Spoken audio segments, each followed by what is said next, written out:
This is a discussion on relationship.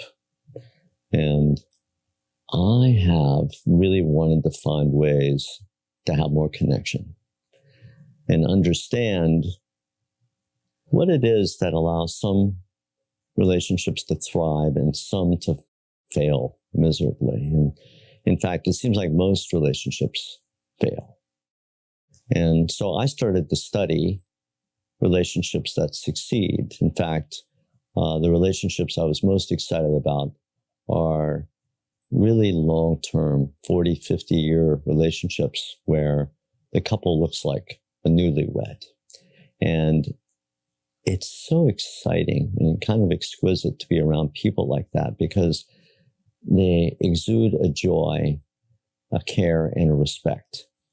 And as I started to study the qualities of these people, I found that they were really practicing ways of being together that were inherently different than what most of us have been trained in.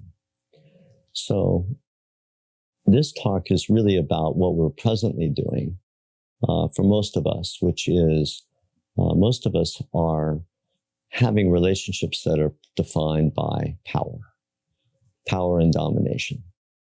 And the challenge of that is that when we use power to have relationships, somebody is going to lose. The winner is not going to really have much connection or relationship with the person by the time they've had much time together.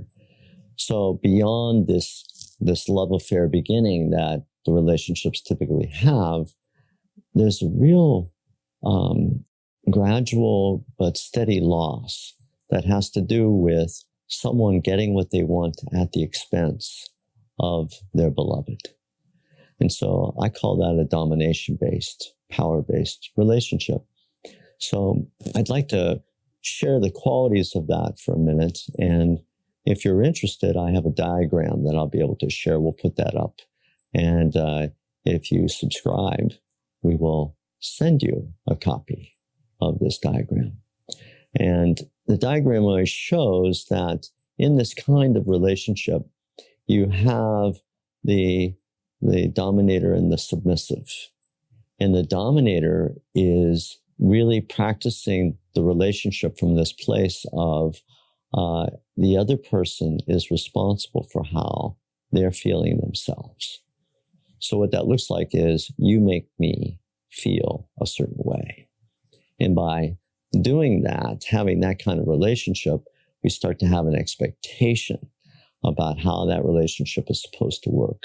And if someone really loves us, then they're going to do what we like. Now, the challenge with that, of course, is that we're different people. You know, no one can really expect someone else to know how we're feeling. And in fact, our feelings are our own.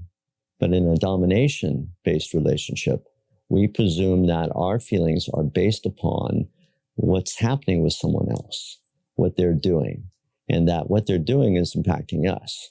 So guess who has to change for us to be happy? They do.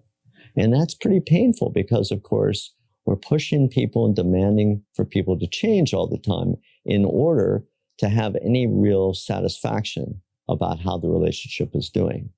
And the submissive person who might be trying really hard for the love of the other person to give the dominator what they want gradually loses themselves.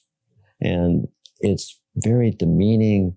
It ends up affecting someone's self-worth. And in time, what happens is the person is so diminished that they are either going to be quite hurt by this and they fade away, or they get angry. Now, this is what typically happens. Anger becomes the energy of change. And as that anger starts to grow, then there's pushback. And in that pushback, there's power struggle. And in the power struggle, we start to have someone that now is looking to vie for control. And now frequently people have the relationship switching so that the person who had been submissive is now seeking to dominate and control and doing the same thing at the expense of the other. So this is this cycle of pain that is not at all satisfying. I've actually interviewed people that were very dominating and found that even when someone gets what they want all the time, they're not happy, because we all want to have a partner. At our deepest roots, we want to have someone we're connected to. We want to have someone that we can care about, that we respect. And if someone's winning all the time, they lose respect. So it's kind of a loss of heart for both.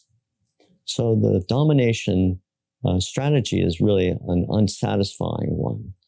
Now, the advantage of understanding this and seeing this diagram that we'll show you is that when you really recognize these aspects in your daily life, you can use what's happening to shift.